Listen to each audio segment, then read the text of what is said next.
आज हम गिलकी की सब्ज़ी बनाने जा रहे हैं जो बहुत ही कम टाइम में बनके तैयार हो जाएगी।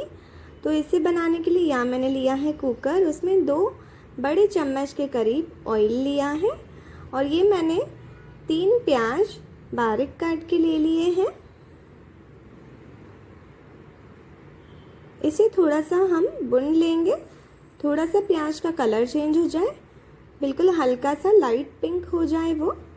उसके बाद इसमें हम ऐड करेंगे गिलकी। ये मैंने बारीक काट के रखी है और पानी में इसलिए रखी है ताकि इसका कलर ख़राब ना हो। और हम इसे निचोड़ के और कुकर में डालते जाएंगे। हमें इसमें पानी ऐड नहीं करना है, गिलकी पहले ही बहुत पानी छोड़ती है। अब हम इसमें मसाले ऐड करेंगे। 1/4 चम्मच हल्दी पाउडर, आधा चम्मच नमक, 1 चम्मच लाल मिर्च और 1 चम्मच धनिया पाउडर। आप इसमें लाल मिर्च और नमक की क्वांटिटी अपने हिसाब से डाल सकते हैं टेस्ट के अकॉर्डिंग। अब हम इसमें ऐड करेंगे 2 टमाटर बारीक कटे हुए। इसे मिक्स कर लेंगे। इस सब्जी में पानी तो बिल्कुल भी ऐड नहीं करना है, ये पहले ही बहुत पानी छोड़ती है गिलकी। इसे मिक्स करने के बाद हम कुकर को बंद कर लेंगे, 1 विसल लगने देंगे और फिर दूसरी विसल लगने से पहले बंद कर लेंगे।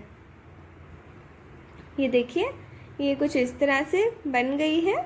अगर आपको इसमें पानी ज़्यादा लग रहा है तो आप हाई फ्लेम पे 2 मिनट गैस चला के और पानी इसका कम कर सकते हैं। ये देखिए, ये बिल्कुल सही कंसिस्टेंसी की बन गई है। और बाकी अब मैं इसे सर्व कर रही हूँ। देखिए कितनी बढ़िया दिख रही है ये सब्जी और कितनी फटाफट बन गई। इसमें हमें कोई झंझट नहीं करना पड़ता है, बस कुकर में 1-2 सीटी लगवा ली और रेडी हो गई हमारी बढ़िया सी सब्जी बनके। अगर आपको मेरी रेसिपी अच्छी लगी तो प्लीज़ मेरे चैनल को लाइक, शेयर और सब्सक्राइब कीजिए।